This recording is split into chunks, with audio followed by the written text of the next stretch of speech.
Una sola treta de un agricultor acabó con 505 soldados soviéticos en apenas 100 días. Suena imposible. En este vídeo, la imposibilidad toma forma humana y respira en silencio. En la mañana del 12 de diciembre de 1939. A eso de las 9:04, una patrulla soviética de 15 hombres cruzaba un bosque helado en Finlandia. La temperatura era de menos 40 grados. Los abrigos de lana estaban rígidos como tablas. El vapor de sus bocas se convertía en escarcha al tocar las bufandas. Venían de la mayor maquinaria militar del planeta, la invencible fuerza de José Stalin. Llegaban para aplastar a un país de granjeros en una guerra que, decían, duraría 10 días. Estaban confiados, estaban ruidosos. El metal de su equipo repicaba en el silencio blanco. No vieron a nadie. Se equivocaron. Entonces sonó el primer disparo, más susurro que trueno. Un chasquido seco, devorado de inmediato por la nieve densa. El último hombre de la fila solo cayó. No hubo explosión. No hubo grito. Se desvaneció del mundo sin aviso. El teniente al frente se detuvo. Giró con cuidado. No vio nada. Damals, 3 latidos después, llegó el segundo disparo. Los ojos del teniente volvieron hacia adelante, justo cuando su operador de radio, a unos 200 metros, se plegaba como si el frío lo hubiera derribado. Creyó oír el paso de la bala, un silbido tenue antes del golpe. La patrulla se arrojó a los taludes de nieve. La nieve no era refugio. Era una trampa inmóvil. Los disparos siguieron, espaciados, clínicos, tranquilos. Crack. Un soldado que intentaba montar la ametralladora se desplomó sobre el arma. Crack. Un sargento que señalaba un rumbo cayó hacia atrás con los brazos abiertos. Crack, crack, crack. En menos de 3 minutos, 12 hombres yacían inmóviles, envueltos en el mismo blanco que los tragaba. Se podría decir que el miedo los clavó al suelo. Los 3 supervivientes no corrieron. Permanecieron congelados en la nieve durante 4 horas, rezando en silencio para no ser los siguientes. Cuando por fin reptaron hasta sus propias líneas, su informe rozaba lo inverosímil. No hubo fogonazo de boca de fuego. No hubo sonido de equipo de francotiradores. No existía indicio de dirección. Era un fantasma, dijeron. Una muerte blanca. En Karelia ocurrió lo que toda la cadena de mando de la Unión Soviética estaba a punto de aprender. Ese fantasma no era una leyenda del bosque. Era un agricultor de 33 años, un hombre humilde, discreto, de estatura baja, apenas 1,60 m. Un hombre que sin levantar la voz declaró su propia guerra a un imperio. Y lo hacía con una idea tan simple y tan contraria a la doctrina, que movería una ficha silenciosa en las reglas de la guerra moderna. En este canal contamos historias que se entienden mejor con contexto. Para comprender cómo un granjero pudo sembrar el pánico en un ejército, hay que mirar primero aquel conflicto. Le llamaron la Guerra de Invierno. Fue la clase de lucha que la lógica consideraría imposible. Un David contra Goliat a temperatura bajo cero. En noviembre de 1939, José Stalin miró a su vecino y presentó exigencias. Quiso tierras, islas y bases militares. Veía a Finlandia como un colchón de seguridad, un freno contra una futura invasión alemana. Los finlandeses, guiados por el mariscal Mannerheim, se negaron. Stalin se enfureció. El 30 de noviembre de ese año, tras un montaje conocido como el bombardeo de Mainila, la Unión Soviética cruzó la frontera. Zu jener Zeit, los números parecían una broma cruel. El Ejército Rojo avanzó con alrededor de 1 millón de soldados.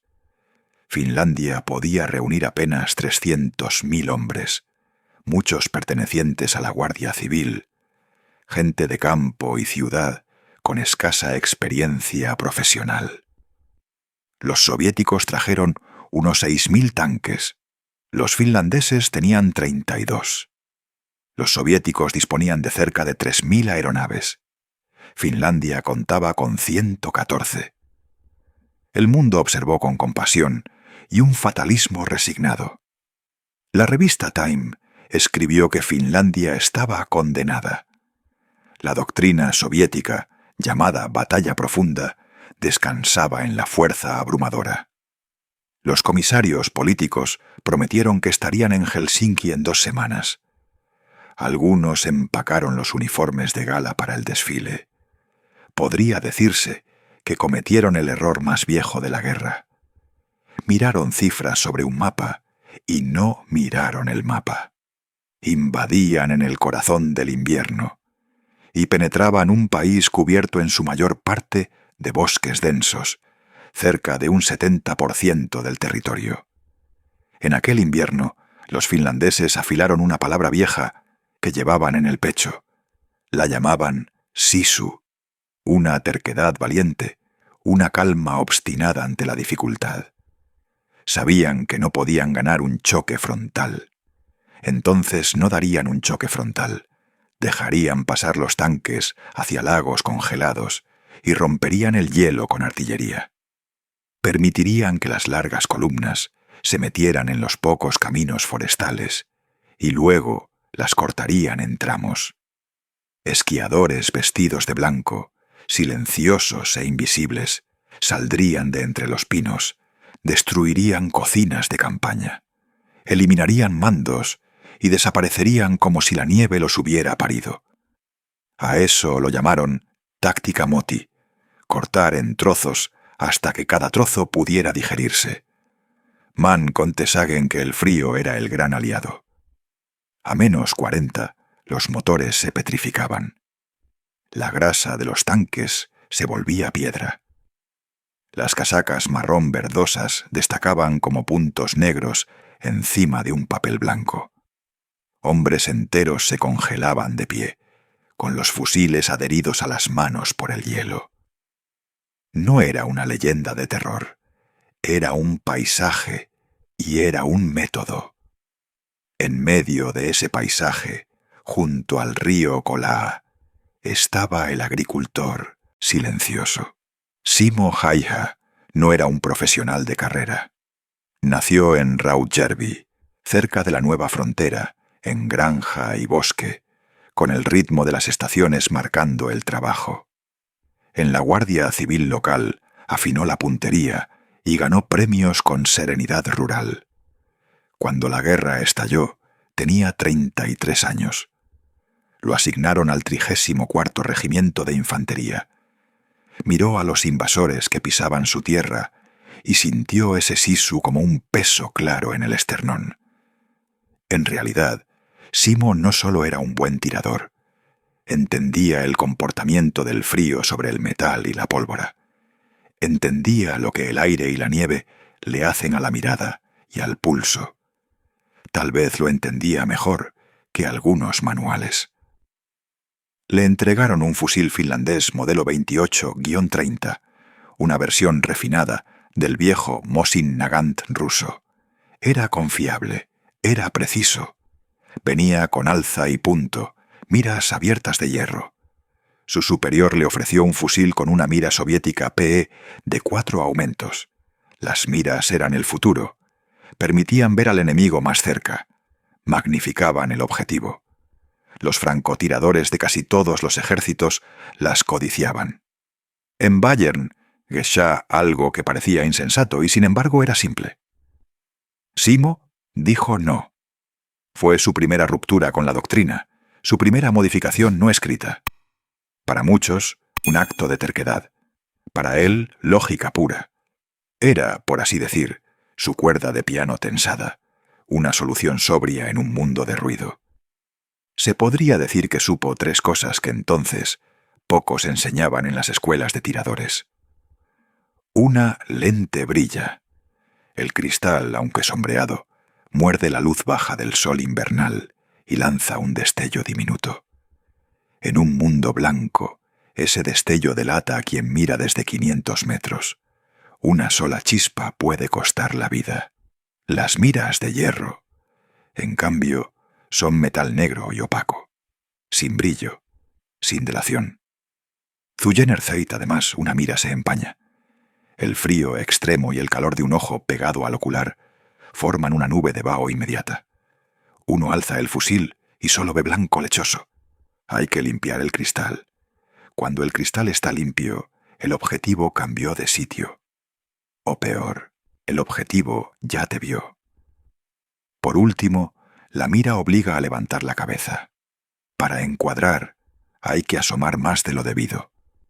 En un campo raso cubierto de nieve, esos pocos centímetros extra convierten a un cazador en objetivo.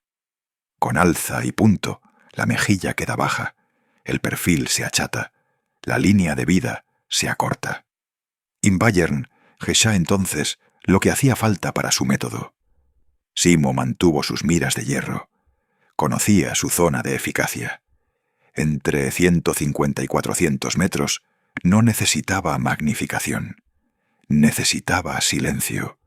Necesitaba paciencia. Y la nieve, paciente también, se lo entregó. No buscaba gloria, solo fiabilidad en su arma, y esa fue apenas su primera astucia. Con el tiempo, reveló otras soluciones, más sencillas aún, y tan brillantes como discretas.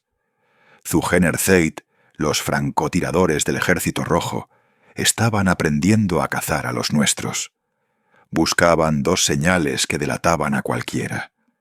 La primera era el estallido en la nieve frente al cañón. Cuando un fusil potente disparaba, levantaba una pequeña nube blanca. Para un contrafrancotirador entrenado, aquello era una flecha apuntando al tirador. La respuesta de Simo fue práctica y paciente. No se limitó a elegir un buen puesto, construyó un puesto. Pasaba una hora apisonando la nieve ante su arma, vertiendo agua y dejando que se congelara en un bloque sólido. Al disparar, el hielo absorbía todo el fogonazo. La nieve no se movía. No había puff. Solo silencio. Mann könnte sagen que la segunda señal era aún más evidente, la respiración. A menos 40 grados, el aliento humano cuelga en el aire como humo. Un francotirador tenso y agitado parecía una fogata en miniatura. Otra vez, la solución de Simo fue tan simple que parecía obvia. Mantenía la boca llena de nieve. Horas enteras yacía en su nido helado, con una bola compacta bajo la lengua. Eso enfriaba su respiración en el interior. Al exhalar, el aire ya tenía la temperatura exterior. No surgía niebla, ni nube, ni señal. In Bayern gescha algo similar cuando el enemigo lo buscaba. Un francotirador soviético barría el horizonte con su mira reluciente, buscando cabeza alzada. Buscaba el puff de la nieve y la nube del aliento. Pero Simo no ofrecía nada de eso. No había brillo de mira. Su cabeza seguía más baja que la de los demás. El estallido quedaba tragado por el hielo. Su respiración era invisible. Por todos los sentidos, era un fantasma. Se había valido de la lógica del labrador, del hombre que vive con el frío, para volverse eficaz y casi invisible. Y entonces salía a su tarea diaria. Su rutina era metódica y dura. Se levantaba antes del amanecer. Empacaba pan blanco y azúcar. Se enfundaba un traje blanco de varias capas. Tomaba su fusil, su subfusil y sus esquís y decía en voz baja: «Estoy yendo a cazar». Esquiaba solo, internándose en la tierra de nadie. A menudo, detrás de las líneas soviéticas, buscaba la elevación adecuada o un tronco caído. Allí construía su nido, aplastaba la nieve, ponía nieve en la boca y esperaba, y esperaba, y esperaba. El frío calaba hasta los huesos. La mayoría temblaría, se movería. El temblor arruina un disparo. Simo tenía algo distinto. Se volvió parte de la nieve, se convirtió en el invierno. Damals aparecía un blanco, un oficial soviético leyendo un mapa. A 300 metros, crack. Un equipo de ametralladoras montando en posición a 250 metros, crack, crack. Un soldado corriendo a cubrirse a 350 metros, crack. Nunca disparaba 2 veces desde el mismo punto, si podía evitarlo. Disparaba y luego esquiaba 100 metros, buscaba otro puesto y volvía a disparar. Los soviéticos barreteaban la posición vieja con artillería, sin matar más que árboles. Mientras tanto, Simo ya atacaba desde el flanco. Mann con Tesagen, que al final del día regresaba a sus líneas. Su oficial al mando, un teniente llamado Utilan, le preguntaba por la cuenta. Simo, hombre de pocas palabras, respondía simplemente 5. Al día siguiente, 8. Luego, 12. Al principio los oficiales no lo creyeron. Las cifras eran difíciles de aceptar. El manual decía que la francotiradoría era paciente, 1 o 2 blancos al día, no docenas. Como con la historia del ingeniero del P-38, los números no encajaban con la doctrina. Mandaron un observador con él. El observador volvió al final de la jornada, pálido y temblando. Confirmó cada muerte. El campesino no mentía. El 21 de diciembre de 1939, Simo abatió a 25 soldados soviéticos. El 22 de diciembre, 23. El 25 de diciembre de 1939, mientras el mando rojo bebía vodka, Simo salió de caza. Aquel día registró 38 bajas confirmadas. No era guerra, pensé en voz baja. Era una exterminación desde la sombra. Das Front in Cola se había convertido en una picadora de carne. Los soviéticos alineaban 12 divisiones, más de 160.000 hombres, intentando abrirse paso. Los finlandeses tenían 4 divisiones. Estaban en inferioridad 4-1. El general Moritskov lanzó oleadas de hombres. Eran masacrados por ametralladoras y emboscadas. Además, los cazaba el fantasma. La moral del Ejército Rojo se quiebra de otra manera cuando no puedes ver al asesino. Morir por artillería es distinto a ser abatido por algo invisible. Las patrullas dejaron de salir. Oficiales se negaban a abandonar sus búnkeres. Encendían hogueras por calor, y alguien se acercaba y caía. Se agrupaban por seguridad, y Simo aprovechaba con su subfusil para aniquilar escuadras enteras. Hatte nicht nur ein Gewehr era un arma psicológica. Había creado por sí solo una zona prohibida de media milla de profundidad. Un sector entero del frente quedó paralizado por un hombre y su viejo fusil. Entonces, la historia cambia de rumbo. Los informes llegaron hasta el alto mando soviético, hasta Stavka. A los generales, acostumbrados a doctrinas de batalla profunda y a fuerzas enormes. Les avergonzaba ser contenidos por unos pocos finlandeses sobre esquís.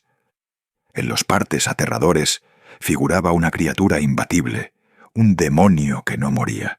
Eso no podían tolerarlo. In Bayern escalierte man. La orden vino desde arriba.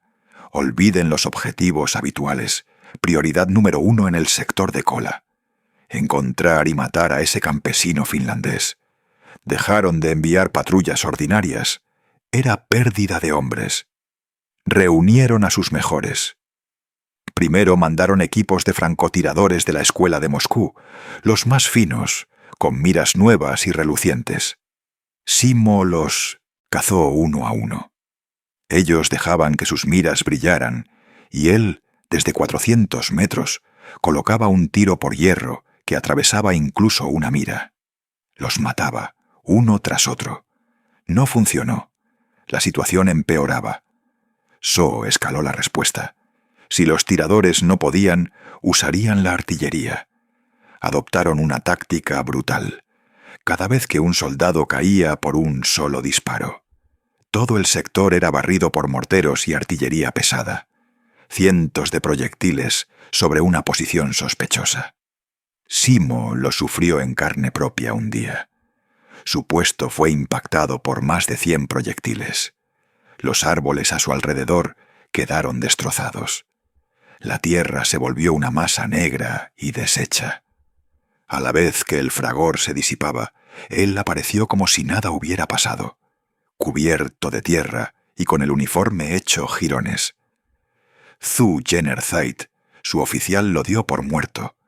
Una hora después, Simo Häyhä volvió al refugio con unas heridas de metralla.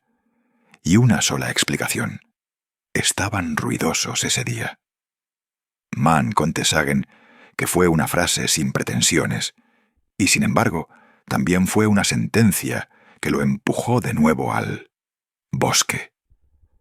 En aquel invierno, el Ejército Rojo se volvió obsesivo, casi desesperado.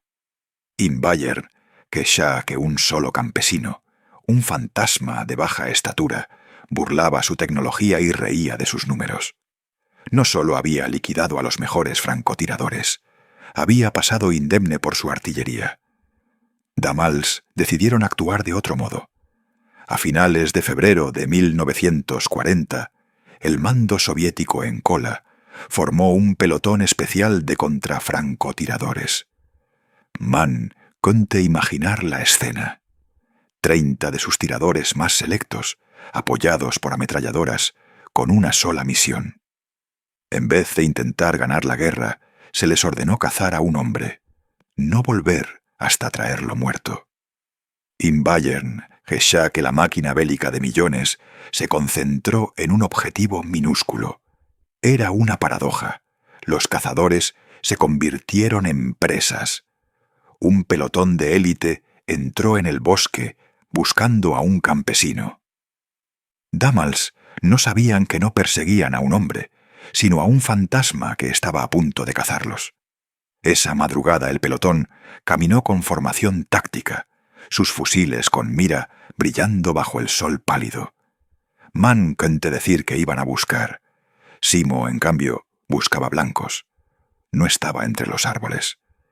En silencio, enterrado en una ventisca a 400 metros de su camino, esperaba con su vieja arma, descansando sobre un bloque de hielo. Zu Jenner-Zeit llevaba horas observándolos venir, viendo la confianza en sus botas pesadas que hundían la nieve. No corrió cuando el momento llegó. Esperó. Dejó pasar a los primeros 10 hombres y a la escuadra de ametralladora. Man conte decir que apuntó al final de la fila, el radiooperador del pelotón. Un disparo limpió el aire. La reacción fue inmediata. Los hombres se lanzaron a cubrirse y la ametralladora descargó un tambor de 50 cartuchos contra fantasmas. En la confusión, Simo ya no estaba donde habían pensado. Se desplazó sin ruido, esquiando hasta un puesto que había preparado el día anterior. Damals el teniente creyó que el francotirador había huido y empujó a sus hombres hacia adelante. Un nuevo disparo tumbó al oficial. Man conte notar el pánico. El pelotón perdió su mando y su radio, quedando 18 hombres atrapados y sin certezas. Al caer la noche y bajar la temperatura hasta -35, el frío venció incluso al adiestramiento. Algunos rompieron la formación para encender fuego. Zu Jenner-Zeit hicieron su último error. A 200 metros, Simo salió sin su rifle de francotirador, portando una subametralladora y un tambor de 71 cartuchos. Man conte imaginar la imagen. Apareció como una aparición y vació el cargador contra el grupo que intentaba calentarse. Todo terminó en segundos. Los sobrevivientes huyeron en desorden hacia la oscuridad y la nieve. Él no los persiguió. La naturaleza y el invierno se encargaron del resto. Damals por la mañana, las patrullas finlandesas hallaron 27 cuerpos. El pelotón de contrafrancotiradores había dejado de existir. Mann conté decir que ya no era una batalla. Se había transformado en una obsesión colectiva, en terror psicológico mayor que el daño material. Lo sabemos no solo por informes finlandeses, sino por diarios soviéticos recuperados después. Un soldado escribió cartas que describían el silencio como condena.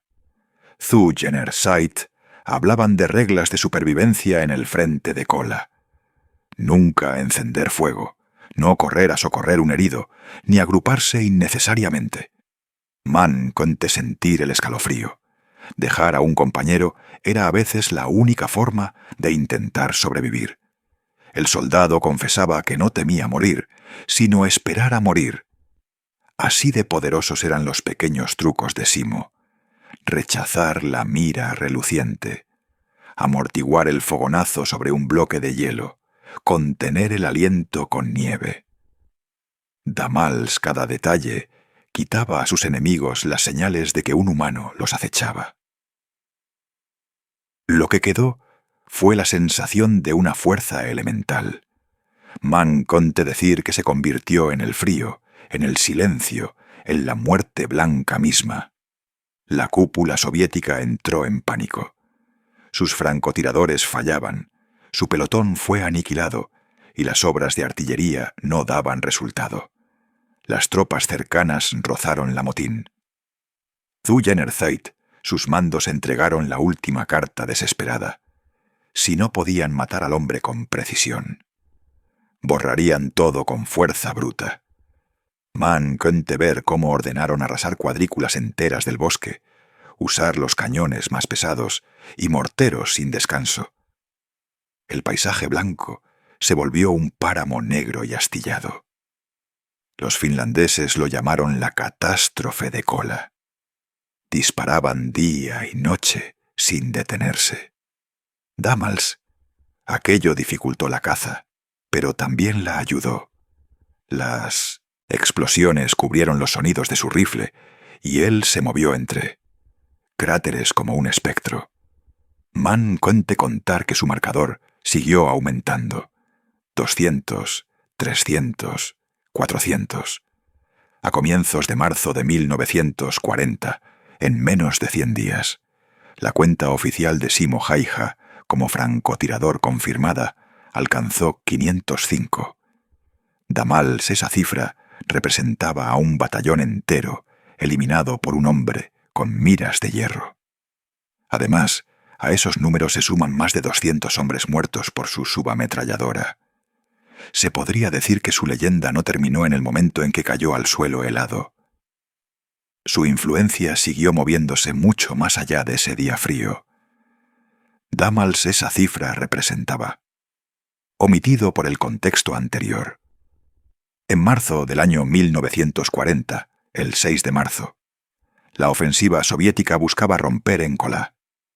Simo Häyhä estaba en su puesto, como cada jornada. Aquella mañana no fue una cacería tranquila, sino una batalla a gran escala. Disparaba con la mayor rapidez que podía, recargando y apuntando de nuevo, y ya había abatido a varios hombres antes del mediodía. Los soviéticos sospechaban su sector y lo martillaron con morteros durante horas. En medio de ese estruendo, un francotirador contrario acertó con una suerte terrible. Nunca sabremos su nombre. Tampoco si apuntó deliberadamente a Simo, o si fue un disparo más en la vorágine. Era un proyectil explosivo, no una bala ordinaria. Cuando Simo alineaba su siguiente tiro, una granada de fusil lanzada desde la distancia lo alcanzó en el rostro. El impacto fue devastador. No sintió dolor de inmediato. Hubo un golpe seco y luego frío. La visión se le volvió blanca. La boca se llenó de líquido caliente y dientes rotos. Intentó respirar y no pudo. El proyectil entró por la mejilla izquierda y estalló en su boca. Rompió la mandíbula superior e inferior. Arrancó la carne de la mejilla y dejó destruido todo el lado izquierdo de su rostro. Cayó desvanecido sobre la nieve, sangrando. En el fragor cercano, sus compañeros lo vieron desplomarse y corrieron hacia él, esperando encontrar al héroe convertido en cadáver. Lo que hallaron fue una escena que parecía un sinsentido. Un soldado recordaría después que le faltaba media cabeza. Lo recogieron. No respiraba. No había pulso. El hombre que había contenido a un ejército y que la gente llamaba la muerte blanca, parecía muerto. Arrastraron su cuerpo hacia una pila de caídos en la retaguardia, un improvisado depósito de los que ya no podían más. La guerra tocaba su fin, y la rotura del frente soviético era inminente. Pero para Simo comenzaba otra contienda, una batalla dentro de su propio cuerpo, hecho añicos. Damals, una semana después, un soldado que pasaba por aquella pila, vio que una pierna se movía. Se detuvo y miró más cerca. El hombre de la cara mutilada estaba vivo. Lo encontraron una semana después de haber sido herido, despertando entre cadáveres. Le faltaba la mandíbula, le faltaba la mejilla, pero seguía allí la determinación propia de su origen campesino. Lo trasladaron de urgencia a un hospital de campaña. Pocos días después, el 13 de marzo de 1940, la guerra de invierno llegó a su fin. Simo permaneció inconsciente cuando se firmó la paz de Moscú y cuando cesaron los cañones en el frente de Kola. Un frente que, pese al coste, nunca se quebró. En el papel, Finlandia cedió territorio y firmó condiciones duras. Entregaron alrededor del 11% de su suelo. Aún así, el Ejército Rojo quedó tocado en su orgullo. Lo que Stalin esperaba como una victoria rápida se convirtió en una pesadilla de más de 100 días. El llamado Ejército Rojo, con millares de hombres y carros, se topó con una resistencia inesperada. Fue enfrentado por campesinos en esquís que saben moverse en la nieve. Los soviéticos sufrieron más de 1 millón de bajas, perdieron más de 3.500 tanques y 600 aviones, y se encontraron con un enemigo al que no supieron comprender hasta que ya era demasiado tarde. Mann cuenta Sagen que el efecto real fue psicológico. La aterradora eficacia de un solo hombre, un agricultor bajo y sencillo, caló en las mentes que observaban desde lejos. En Berlín, Adolf Hitler vio el fracaso soviético en Finlandia y tomó nota de la fragilidad demostrada. Esa percepción, alimentada por actos como los de Simo Häyhä, contribuyó a la decisión de lanzar la Operación Barbarroja un año después. Muchos historiadores sostienen que, si el Ejército Rojo no hubiera mostrado debilidades tan visibles en Finlandia, quizá la agresión alemana habría sido distinta. Los 505 hombres que Simo abatió fueron solo la primera onda. El temor que sembró tuvo reverberaciones más allá del campo de batalla. Mientras la historia se reconfiguraba, Simo libraba su propia guerra. Las heridas eran tan graves que los médicos no sabían por dónde empezar. Pasó por 26 operaciones exhaustivas para reconstruirle el rostro. Tomaron hueso de la cadera para rehacer la mandíbula y piel del muslo para formar una nueva mejilla. Permaneció en el hospital 14 meses y necesitó años de rehabilitación. Cuando por fin regresó al mundo, era otro hombre en el exterior. El lado izquierdo de su cara llevaba la marca indeleble del conflicto. La muerte blanca mostraba ahora la cicatriz del precio pagado. In Bayern gechá lo contrario a la búsqueda de la fama. Simo no reclamó pompas ni tours de victoria. Tampoco escribió memorias que vendieran millones. Hizo lo que siempre le había dado sentido. Volvió al trabajo de campesino. le concedieron una pequeña granja en un nuevo pueblo, pues su antiguo hogar había quedado del otro lado de la frontera. Dedicó las siguientes décadas a criar perros de caza y a la caza del alce. Con la misma paciencia y destreza que lo habían hecho letal en la nieve. Fue un hombre callado y humilde que raramente hablaba de la guerra. Un día, ya anciano, un periodista le preguntó cómo se había convertido en la muerte blanca. Simo, con 92 años, respondió con una sola palabra: práctica. Cuando le preguntaron si sentía remordimiento por las vidas que quitó, replicó con la lógica fría del labrador: hizo lo que le mandaron y lo hizo lo mejor que supo. El contraste entre la técnica humilde de un francotécnico y los grandes errores de los altos mandos quedó así para la historia.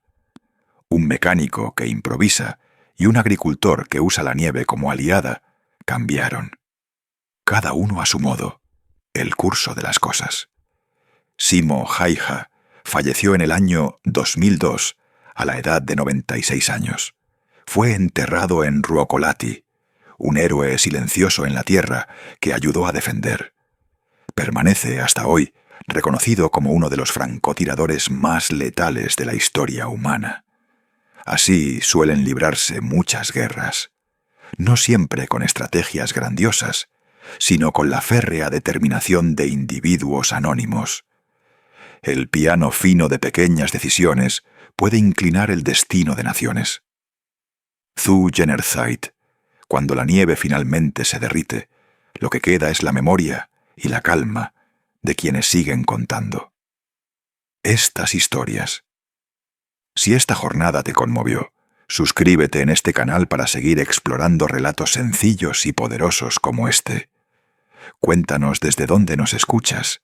Tus palabras ayudan a mantener viva la memoria de estos silenciosos actos de valentía. Gracias por acompañarnos y buenas noches.